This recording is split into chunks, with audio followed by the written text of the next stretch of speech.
All right, and good afternoon, everyone. Maria Daniels here with Business Acceleration Playbook, where we're bringing you the plays that you need to win in your business. Actually, I see Tim Kroll in the back room. I'm going to add him. Hey, Tim.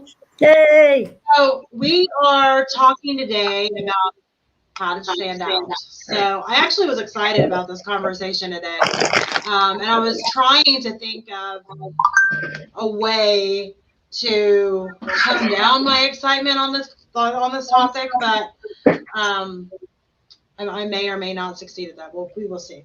But I am excited to have Angela Buckley here as a co-host and a guest co-host today, Tim Kroll, and well wishes to Chanel out there. She's unable to make it again this week just for personal issues, but we love her, Chanel Rose, and Stacy Price. Trying to think. Is Stacy coming on today? I should know that, but I don't. I don't think she is. So, she's in here sending us text messages. Oh, is she? Okay, so she's not coming on today. So she's probably watching from afar. But Tim is with us and back again to give us more wonderful insight. Are you excited about the conversation today as I am, Tim? I actually don't know how excited you are because we haven't talked yet, so I'm still kind of learning, and I don't know how to judge that. I mean, I don't know. Yeah. So I was just wondering if it's something that I was super excited. I was like, how to stand out. I was super excited. See, your excitement level, you can be like 120, and I just don't know where you're at on that chart because you're not a normal 1 to 10. You like exceed the 10 number. She starts at 80. I do. Yeah, exactly. I mean, like she's like way up there, and I'm like, I don't know where she's at right now. So But see, that makes me stand out, right? So yes. Yes. So anyway, now I think today the conversation, we're obviously part of that is going to be like marketing and stuff, but also to me, let's do this. I didn't even plan this, but let's do this. Let's go around and just like talk about when we hear the phrase how to stand out, and don't say the term marketing, but when you hear that phrase, like what comes to your mind, and maybe what comes to your mind for other people's businesses and your own. And I just want to see how other people think before I start saying how I think. So Angela, we'll start with you. I know you're probably like, what? You're the one to my it's good. right. I love it. I'm really excited about this. I think niche is a big deal when you're talking about standing out. I also think following your passion, 100%, like single-mindedly following your passion. And I also think just like your own uniqueness. I mean, but you're talking to someone who just came off a Saturday of playing with 14 elk horns and walking around, there's not too many of us doing that. And it's hard actually to get that many of us together. And in fact, my colleague called me and he's like, listen, anytime you get more than 10 in a room or in a place, he's like, that's pretty much an event of a lifetime because it just doesn't really happen. So, and then to say, we did this in little town in Midwest Ohio, right? Like it's kind of crazy. So standing out is definitely something that you find your niche, you find your passion, and then you just go chase it. Even if it seems a little crazy, somehow it all works out. I love it. I actually love that answer. That's a great answer. How about you, Mr. Tim Kroll? So I worked with a lot of customers and a lot of clients on this. And whenever we talk about this, the first words that come out of everybody's mouth is it revolves around whatever service and or whatever product. Well, we have a shirt. Okay, great. What is the story behind the shirt? Or we have this service that we go and we clean somebody's house. Well, great. But what else do you do? I mean, like to me, when you're talking about standing out and what makes you different, it really comes down to that story that you're telling about yourself or about your business. Because it's not just the product, it's not just the service, it's how are you crafting that story around who you are and how do you show up in the world. And that's the thing that makes you stand out. Not your service, not your product, it's the story behind all of that. Yay. So I actually, my answer was like a combination of what you all said. I like the unique, even weird, whatever your own special secret sauce is, whatever that is, it'll make you stand out. And then also that does tie back to your story. And I love that that's kind of where your all's mindset was as well when you hear that, because I know a lot of people think very tangible, and they're important, don't get me wrong, but very tangible things like stand out, online, or stand out on Facebook, or stand out or whatever. But really, the key to that, the secret sauce of that, is kind of dialing it back and figuring out at a very core level of what both of you all were saying of, what is your story? What's your purpose? What's your authenticity? What's your why? And then figuring out, who are your people, and being able to connect the dots on that. And so I love that that's kind of where we're at. We're all out on the same kind of vibe. I do think that it would be great. We didn't prepare this either, but I do think it would be great if you could give your favorite tips. I don't care if it's 2, 3, 10, 30, 300. I mean, we've still got 40 some minutes or 50 some minutes, so we'll be all right on that. So, Angela, do you want me to pick on you again? Favorite tips on standing out. So, what's some ways to stand out? Okay. Today, I had the Uber drive me over to my car, and both of us are wearing masks, kind of, that half conversation of politeness, whatever, but not really anything in depth. And he pulls up to my car and he's like, obviously he knows my first name, right? Like it's in the app. He's like, "Oh, you're Alporn Angela." I'm like, "What? How do you even know that?" And he's like, "It's on your license plate. And I've met you before." And he's like, "Now I know who you are." But neither one of us recognized each other with all the masks and everything, right? So I think there's a lot of value in standing out in interesting ways, right? Making sure that your message is also a little bit visible. In my case, obviously, I'm the only person in the state of Ohio that has an Alporn license plate. But I can also tell you who has the Alporn license plate in Pennsylvania and Michigan, because it's like a competition to get them. That's awesome. But it's interesting that I've made the guys, he's an insurance agent, retired, and he's like, "I just do this to drive cars for fun in my retirement now." But we've played in community bands together. In fact, I just saw him 4 weeks ago at one of my gigs, and I totally would not have recognized him sitting in the back seat, masked up and whatever else, until he pulls up to my car and sees my license plate. So I think there's an opportunity to truly wear your passion on your sleeve, or in my case, on the car.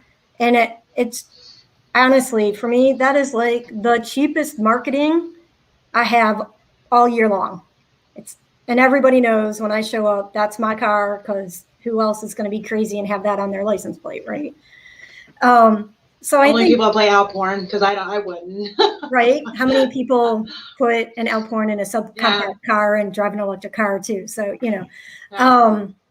but wearing your passion on your sleeve, so that whole thing says a lot about me. My focus on nature, and that's my leadership, right? The whole focus there is strength in nature. How do we take these lessons and learn them and apply them, and even gain strength from that? So how do you tie, first of all, use the small, easy little things that are available to us. Secondly, look for those opportunities at every second. And thirdly, be consistent all the way through with your passions as much as you can. So I feel like driving an electric car, it's a small car, but it holds at least 6 to 8 Alporns, in case you were wondering. Which is so if anybody's shopping right now, Yeah, right. It's an important consideration in my life. How do I get all these Alporns to the gig? Yeah. But seriously, it ties in so much of what I do.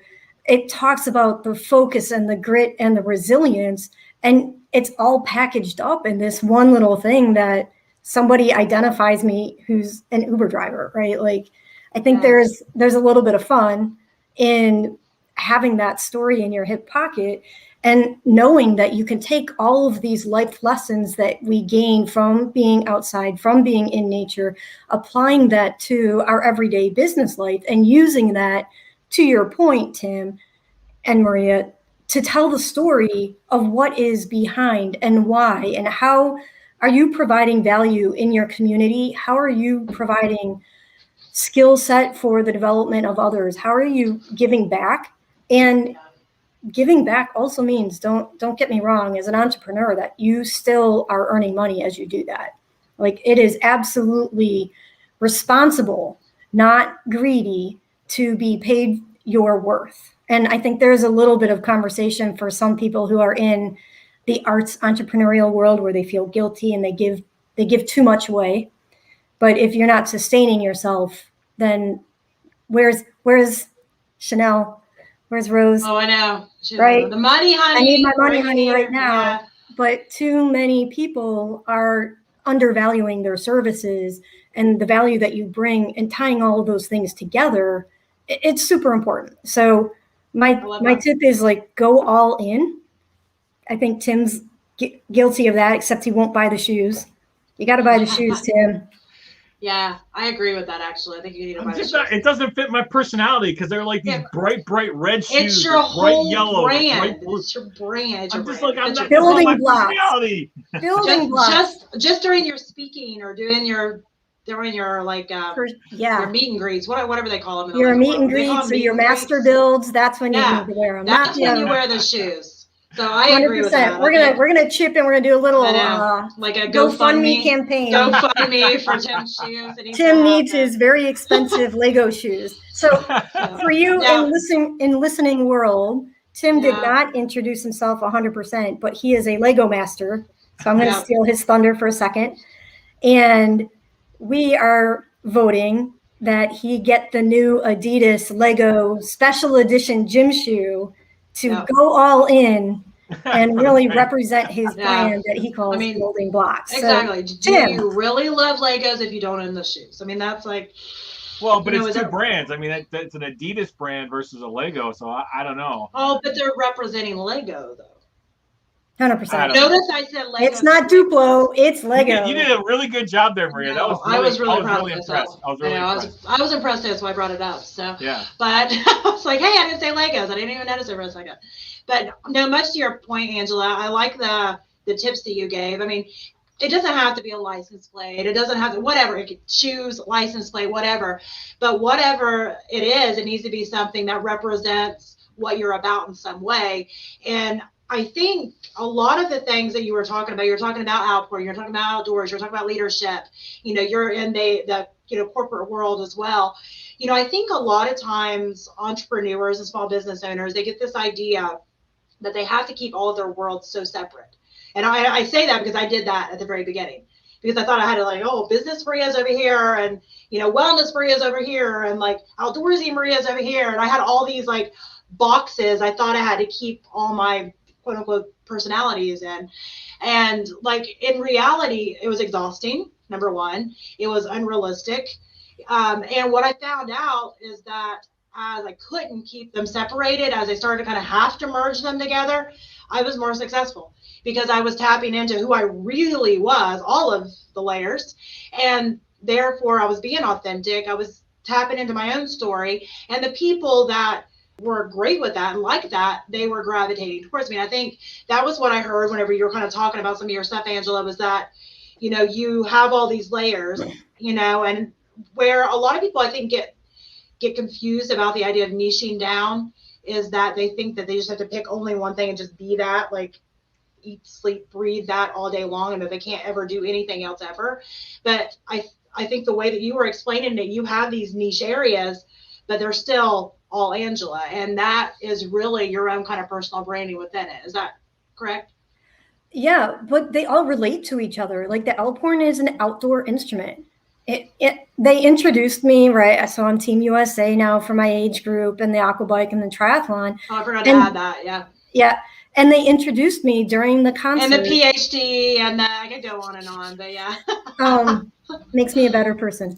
But they introduced me during the concert as a Team USA member. And we have people that were performing with us who are better players than I am. I think I'm a very strong player. I'm definitely top in the country, but we had one lady in particular took second at like the Alphorn convention of the world in Switzerland, right? So she is an absolute amazing player. And everyone was like, yay. And then they're like, oh, Team USA. And there was like a lot more applause. And I think because people relate to the sports more. Yeah. And please, I would never want to steal Laura's thunder. She's an amazing performer, but I think it's also important to understand where your audience is and what they value, right? Like they clearly value that they're coming to hear us play, but they also really identify with the sports. Yeah. So I think it was more the identification than the value in that moment that they were able to say, you know, whatever, it's like little clap and slightly more clap. Like it's not even a competition, but Yeah. I was surprised. I didn't expect any sort of, first of all, recognition, even from the MC, let alone from the crowd, right? Because who cares? Like we're all standing here in dirndls carrying 12 foot long horns. So I think really understanding that all that ties in together. Like the joke that I have going is the dirndls don't stretch. There's no elastic in those dresses. So I need to do that kind of exercise just to make sure I wear the same dress year after year. And they're very unforgiving. But I actually have one. So it's an extremely physical instrument. The sporting takes me outside. Both of those are grit and humility and persevering type things. Yes, one's sport, one's music, but fundamentally, the fundamental skills and the mental skills that you can develop, I think that's what I'm here to talk about. And if you want me to talk to musicians, then I'll use the Alphorn conversation. If you want me to talk to athletes, then I'm going to talk to you about endurance, athleticism, and everything that goes into it. So part of it is understanding your audience and reaching out to them on their level. And so I have these opportunities to do that because I have examples of them in my life. But the fundamentals are the same. And that means hard work, grit, perseverance, gratitude, right? Like recognizing the people that came before you that make you a better person. I think all of these things, it's the fundamentals that matter. And it's the fundamentals that I like to talk about and teach. And then these little accolades that you talk about, that's just the highlight of putting those fundamentals to work. Well, it's the connection points like we were talking about. And I think that's great. And I agree with you 100%. Now, we already kind of gave you a little bit of a sneak peek to part of Tim, but I'm going to let Tim just, I guess, say for himself some of his own little tips and stuff that he's utilized within his own, I guess, business and life and world. Yeah, I would say the very number one priority, and I want to make this an absolute, and I'm always hesitant to make it an absolute because there's that one person in the audience is like, no, see, I could do it, you know, but just bear with me, okay? Just bear with me on this part, because I honestly think that to craft your story, to be different, to stand out, you can't figure it out on your own. You need somebody to help you figure this out. And so all of the tips and things that we can go through, a lot of times we get it so wrapped up in our own ideas and our thoughts, and then kind of, Maria, what you said, you feel like you have to be this one type of a person, or the other extreme is you have to be everything to everybody, and like, so you're kind of like playing two sides of this, and you don't really know where you fall. The number one tip that I'm going to tell you is that you can't do this on your own. You have to reach out. You have to work with either a coach or a mentor, or work with somebody that's going to walk you through to kind of define what it is that we've been talking about. Because quite frankly, it's really, really difficult when you get in your own head to figure out exactly how you are different, because to you, it's natural. So let me use this story, and then that way you can kind of understand where I'm coming from. When you grow up in your world, and whether you grow up in a single parent home or you grow up in dual parents, whether they were divorced together the entire time, whatever your reality was as a child becomes the reality you believe everybody else is living through. It's how we work as kids, because no matter what circumstances, if you live in the city, if you live in the rural, if you live in the country, if you're milking cows, if you're delivering papers, whatever that reality is, for some reason, we just all of a sudden absorb that and think that everybody else is living that exact same reality, and this is how life is. So translate that and fast forward that into when we start talking about how are we different, we're like, well, we're not different because we believe that everybody's reality is exactly the same. We believe that everybody else is exactly as we are, but that's not necessarily true, because we all have different life experiences. We all have a special superpower. We've all got a uniqueness that's been created in us that really needs to come out because the world needs us. But we look and we sit back and we think, well, everybody else is the same. So we don't really start to try to be different. We're like, somebody else can do it. We don't try to do that. That's the reality that we face on a daily basis. So whether we're doing personal branding, business branding, whatever it is, it's helpful to reach out and work with somebody else. So that's the number one tip that I would tell you. The second thing then coming down from that is to really try to craft in one statement what motivates you to get out of bed every Monday morning. Why do you want to get up? Most people go through a drudgery of life, like, I gotta go to work. I gotta get up. I gotta do this. I gotta make the money. I gotta. And they're not motivated to live a fulfilling life. And so they live for Fridays. The weekend is the thing. And then Monday, I just gotta do what I gotta do. What one statement can become your motto so that way you get up Monday morning, instead of like, I got to, it's I get to.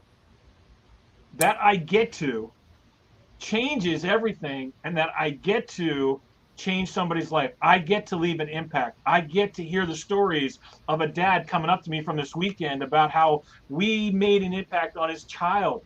That, I'm getting goosebumps just talking about it. That's what motivates me, because that's what I'm passionate about, and that's what really makes me different, is how do I leave an impact? How do I connect parents with their kids? How do I help somebody grow and become a little bit better? And all of that has to come out of the fact that I've put years of work, mentors, and Maria's even helped me some on some of this. But it's been a lot of people pouring into my life. So I'm telling you, it's almost impossible to do on your own. Reach out, get help, hire somebody. Yeah. And even if it's just one session, man, you can get so much out of just one session. No, I agree. And I think that was part of my problem even early on, is I not only the separate buckets, but I also tried to do it all alone. I had mega trust issues, another story for another day, but mega trust issues. So I tried to do everything myself, which is not sustainable. And like Tim, you were mentioning, you get into your own head. I get into my own head really bad. And I have to have somebody else call me out and be like, you're in your own head. You need to stop. You need to think about this different. You need to just chill. You need to whatever. I need somebody to call me out on my own crap. Let's be honest, because, none of us, even if we are really great at seeing what needs to happen with somebody else's business or life or journey or whatever, it's so much easier to see it out here, than it is internally. I always explain it almost like a typo, because that's the easiest way. It's like most people understand that like if you type this paper out and you're like, oh yeah, it looks really good. You need to put it through Grammarly. It's like, oh yeah, it's on point. And you give it to your buddy and like, typo here. This doesn't make sense. They point out all these things. And after they point it out, you look at it, you're like, oh, at that point, it's like clear. It's like blaringly clear. But at that moment, you read it over before that, like 10 times, and you see none of it. I always kind of equate it to that same thing, because we're so close to it. Our brain literally tells us what it's supposed to say on that page as we're reading it over and over and over. Our brain has already told us that's what it says, because we know, internally what it's supposed to say. But in reality, what we typed wasn't that. And it's not until somebody else points it out that we kind of see the errors. And, our life can be the same way. Our business can be the same way. And I am a big pusher of, having somebody, like you said, a mentor or somebody you hire, or another entrepreneur that's a friend, that whatever the case may be. And also even in your personal life, you want to have somebody in that same world too, because let's face it, you have personal life issues, you have business life issues, and they intermingle, they can affect each other. So I love that you said that. And I also do want to mention with the Lego thing for a second, and then I'll shut up, I promise. But with the Lego thing, I've already told you this story, but I think it's funny. But my son is autistic, which most people that listen to my shows know that, my 12-year-old. There was two things with my older kids that I did not like as far as like playthings and toys. I wouldn't let my older kids have them. And Legos was one of them, and Play-Doh was another. Well, with an autistic child, they go to cognitive therapies and all the therapies. And there was two things that the therapist recommended for my son: Play-Doh and Legos. So it's kind of one of those things that it was a game changer for him. It helped his dexterity. It helped him with so many things. But I just think it's funny. Sometimes we make these hard, fast rules for whatever reason. I just thought they were messy. They were everywhere all the time. I didn't want to deal with it. But in reality, it took somebody else pointing out the good parts to it, and actually ended up being instrumental in helping, my son. So I just think I think there's a lesson within that on so many things, to not be so quick to jump and say, I'm not doing this or this. I'm not doing this or this. Unless it's something that severely messes with your own, priorities or values or whatever, then, be open to thinking in different ways. And that's the reason for reaching out and being able to chat with other people. But I digress. So as far as Angela, you look like you want to say something. So we'll just kind of go to you first. No, your face said I want to say something. I guess I was just reading that. So, all right. Well, anyway, so we'll go ahead and move on then. I do want to bring up a point here.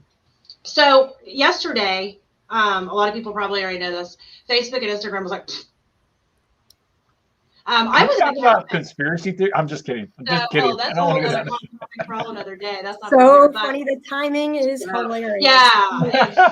Like, whether you're a conspiracy theorist or not, you still have to chuckle at the timing. Seriously. Yeah.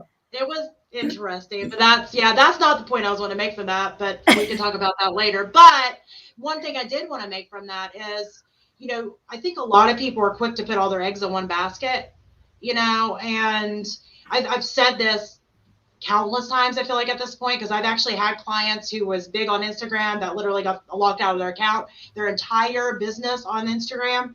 They had no email list. They had no nothing.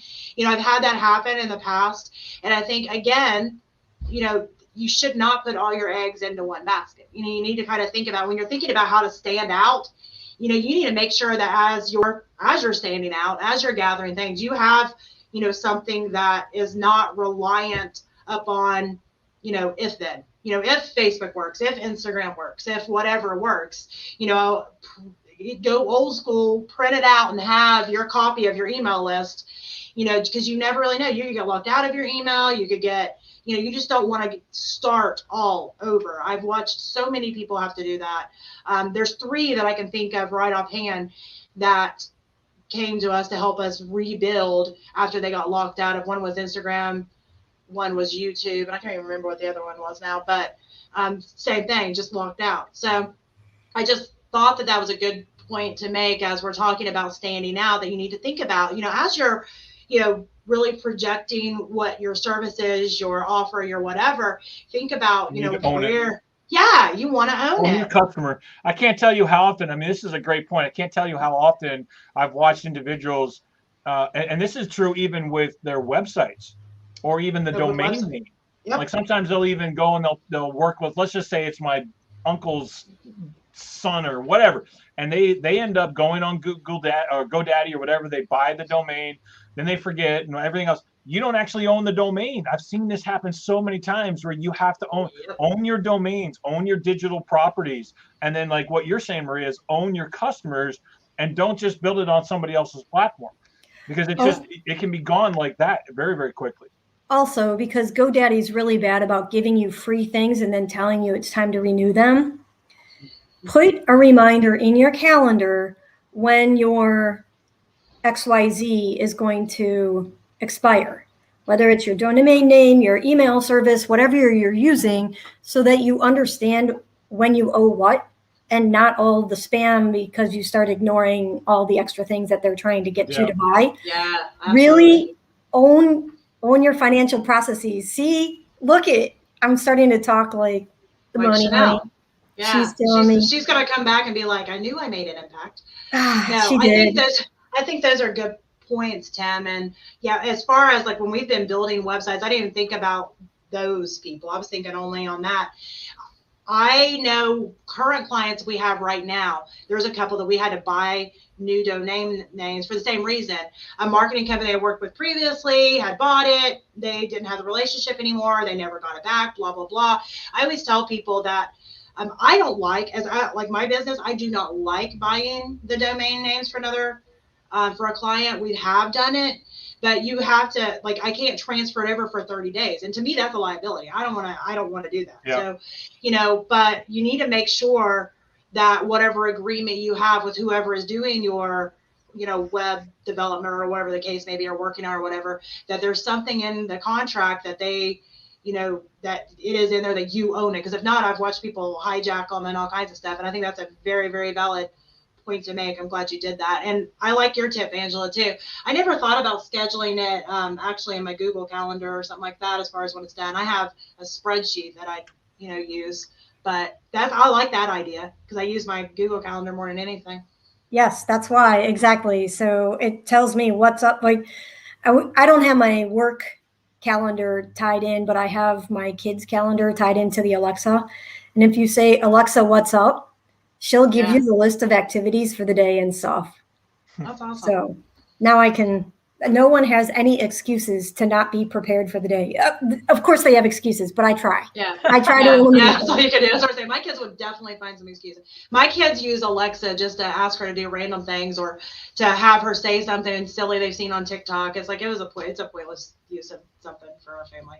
But that's my kids. So that's use your tools. If you're paying for them, you should use them 100% as much as you can. I am 100% behind exploiting the tools that we already have without adding more to them.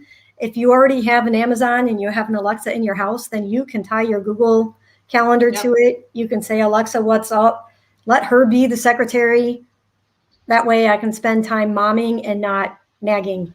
I have to nag. It's part of the mom duty, but I don't want to. Yeah.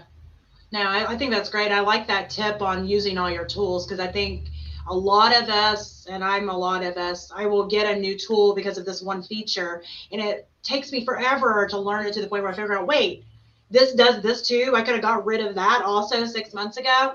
So I think it's important to kind of really schedule some time in and try to learn the tools to the full ability because I've made that mistake I don't even know how many times, which is a waste of money. Fewer tools used more deeply will drive your productivity.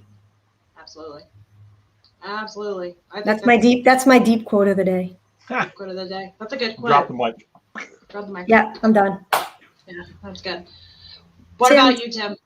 Oh, what was you going to say, Angela? Yes, Tim. I'm ready for Tim. Okay. Yep. I'm not quite sure what the question is because we kind of got off on a rabbit trail of productivity, and I'm not quite sure how we're standing out and what makes a difference there.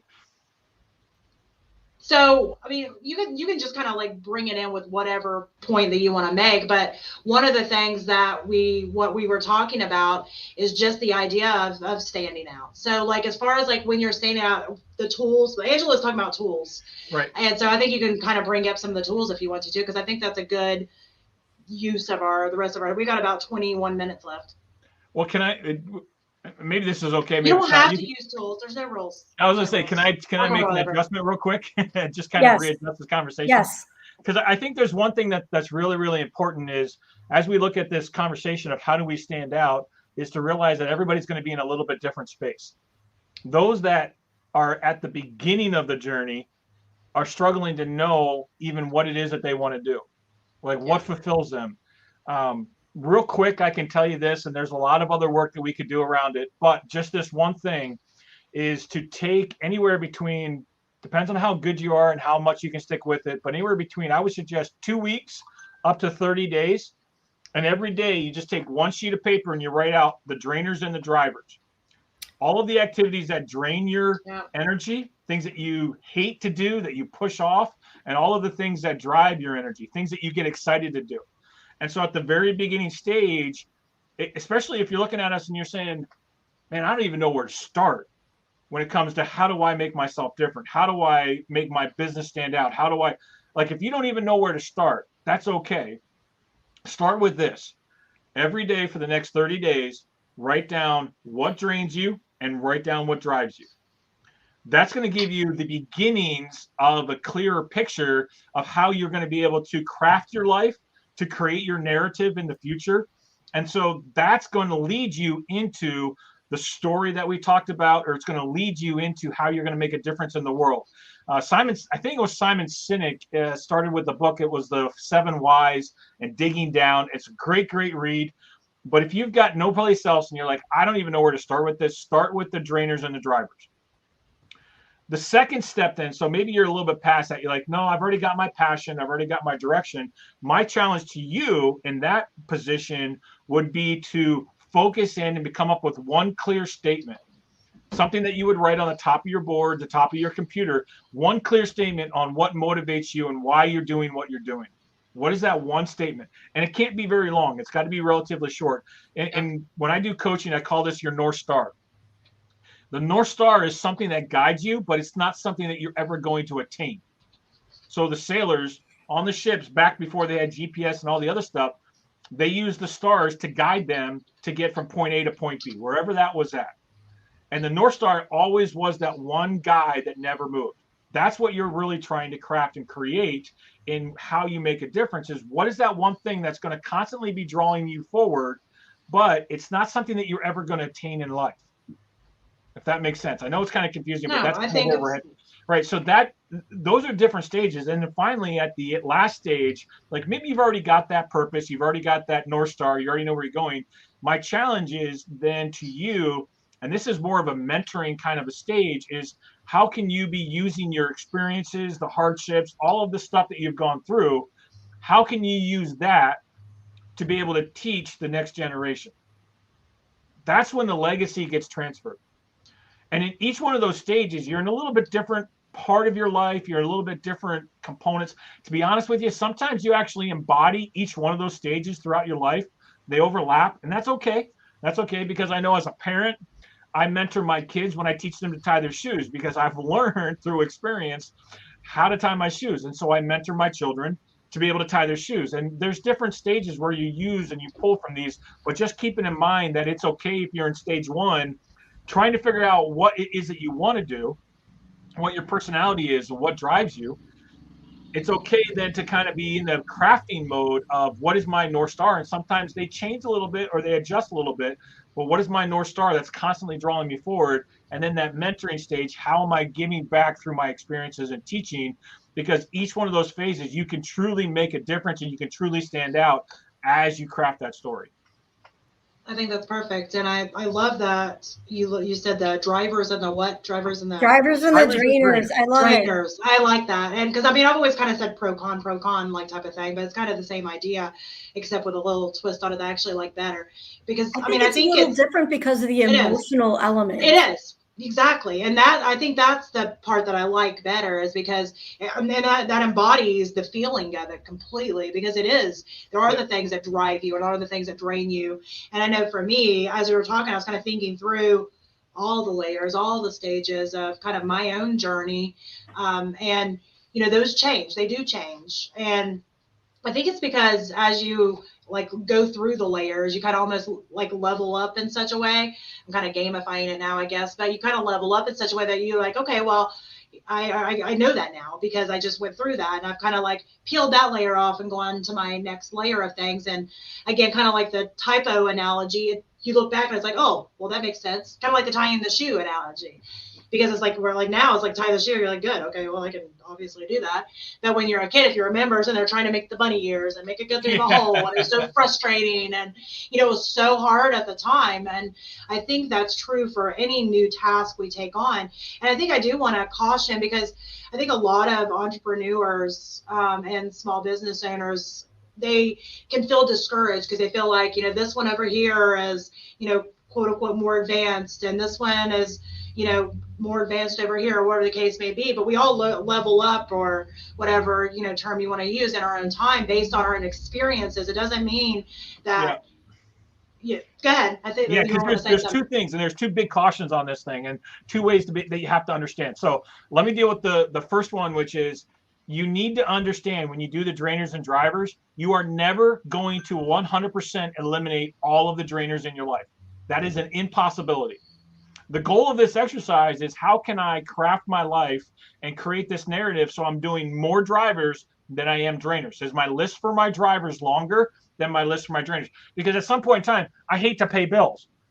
I absolutely hate finances. But if I don't pay my bills, the lights get shut off. The internet gets shut off. I have to do that, right? So I have to do some of the things that I hate doing, things that drain my energy that I put off to the last. You will have to do some of that. So just keep in mind, the goal of the exercise is to make the list of drivers longer than the drainers. That's the number one. I was just laughing because I'm thinking about what a lot of my trainers are my children. I love them. Obviously, I'm not getting rid of them. But Right. woo, that's like Stop asking me why. My husband is a drainer. I love him. He freaking drains the life out of me.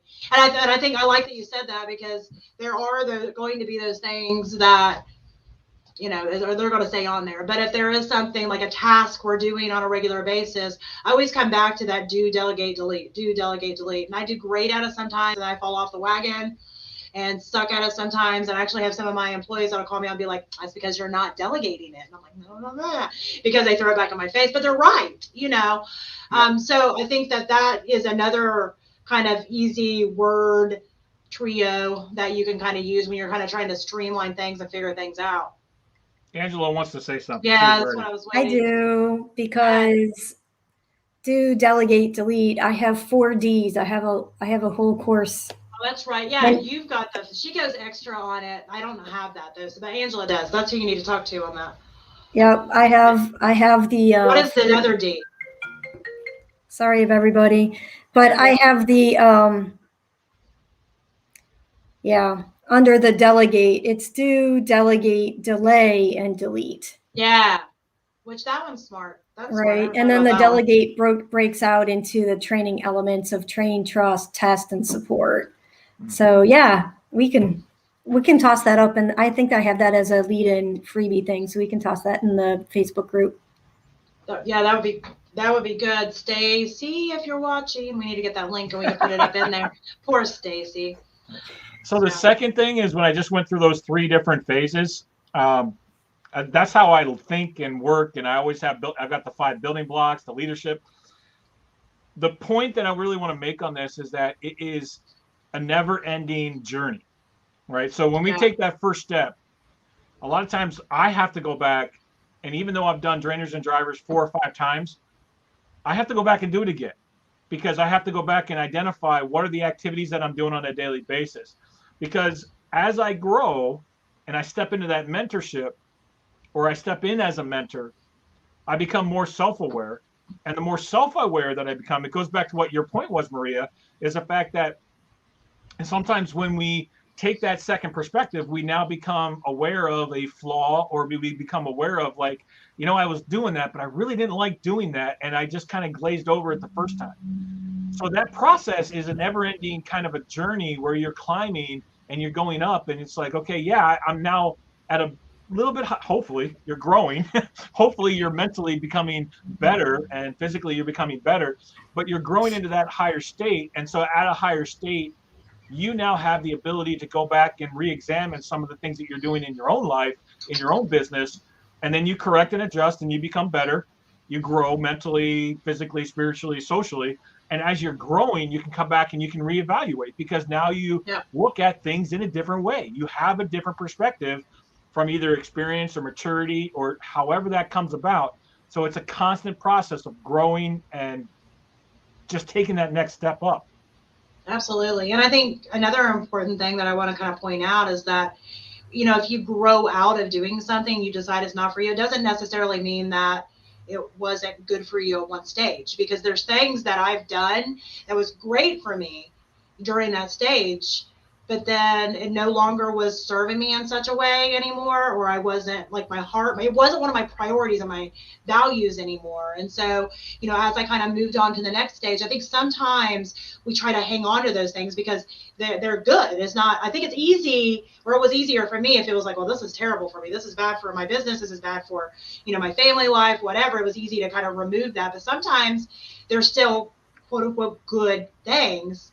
They're just not good for whatever stage we're in. They're not good for, you know, our mental stability. They're not good for our time, whatever the case may be. They're still good things. And I think those are the ones that are a little harder to, or for me, those were harder to remove, because I still wanted to hold on to them. Like, well, maybe if I then, you know, it took me longer. Well, there's another perspective of this that's really challenging as well.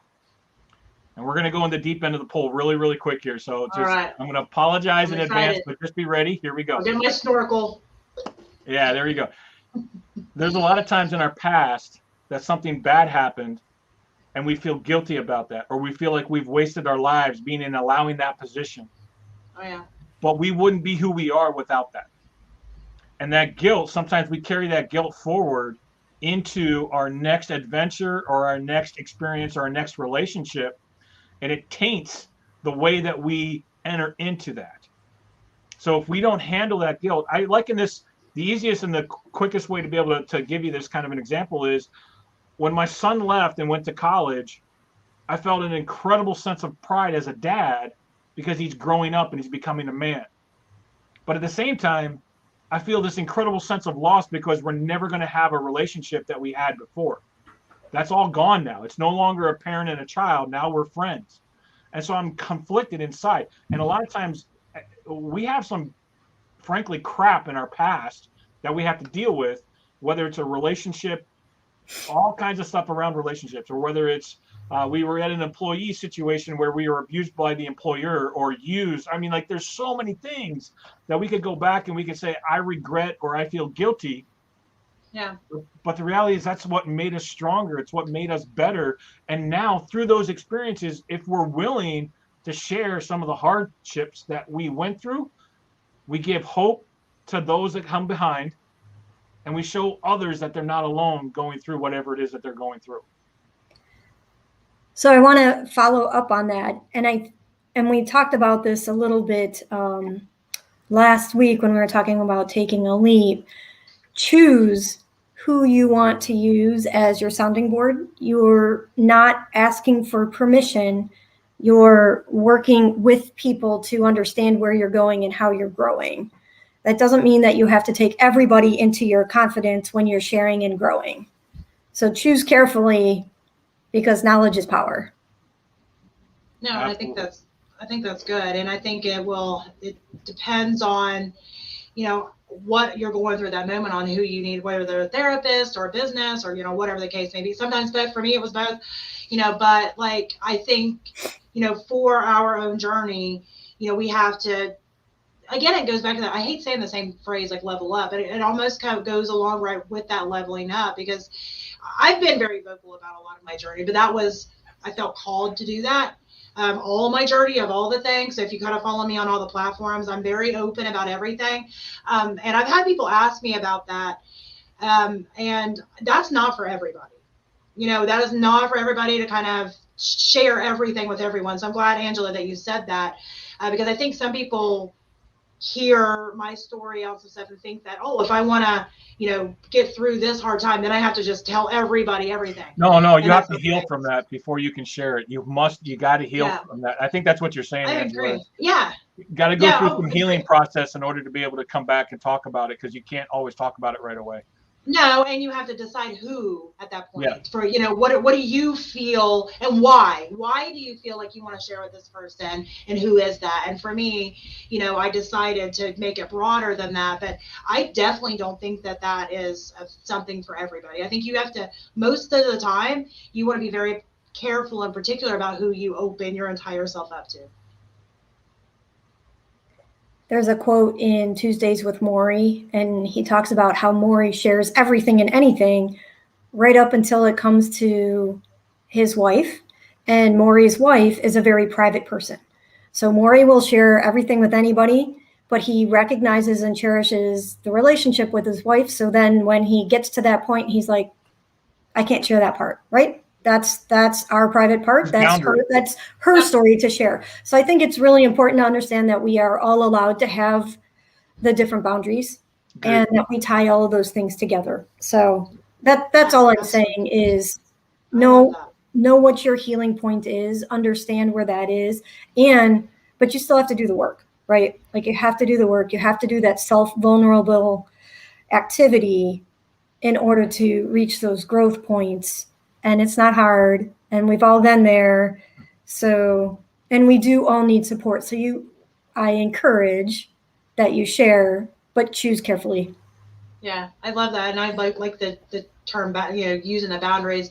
And I hadn't heard him say that, but I think that's a very good point to make, because, me deciding for myself to share my whole story, part of that included my husband on some of the things. I got his permission to share that portion. But there's limits to anything outside of that. I don't agree with sharing other people's, even if it traces back into mine.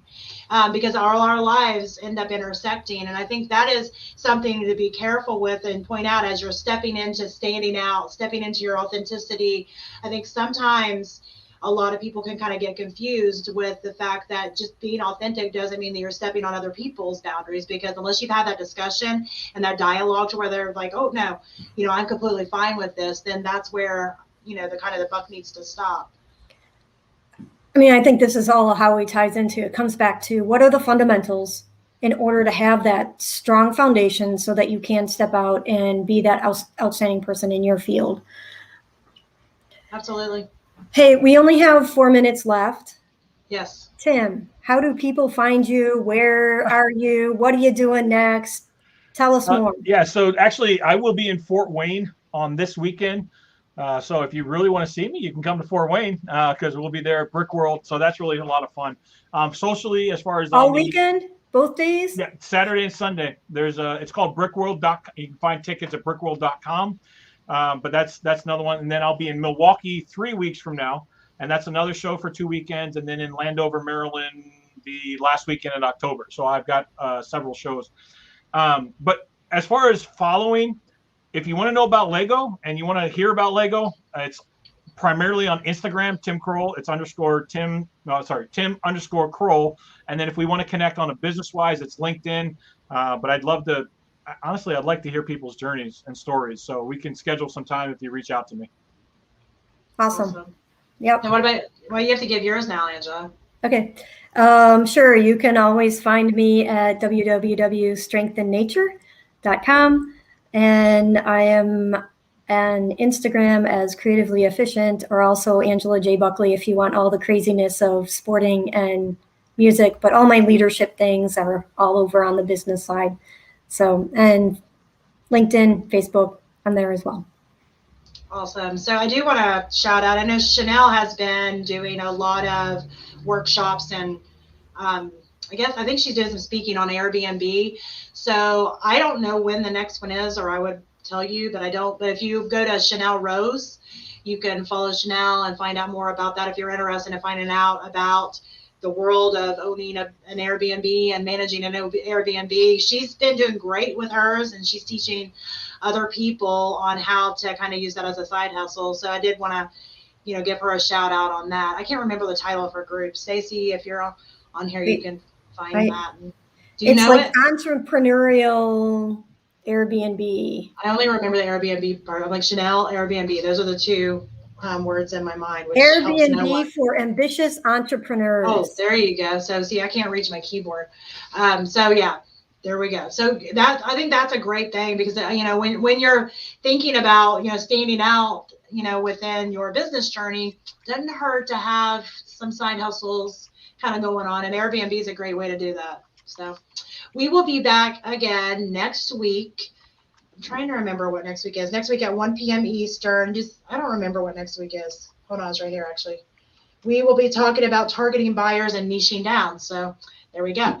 So make sure you come back to Business Acceleration Playbook next week, 1 p.m. Hopefully Chanel will be back with us. And let's see. I don't know. I don't see Stacy on here, but I'll try to remember to have Stacy stick some of the links into the chat, or I'll do it myself later. So you can check back with that here in a little while. But thanks so much, Tim and Angela, for being on here. It's been great as usual. And you all have a great week. Thanks, everyone. See you next week. Bye.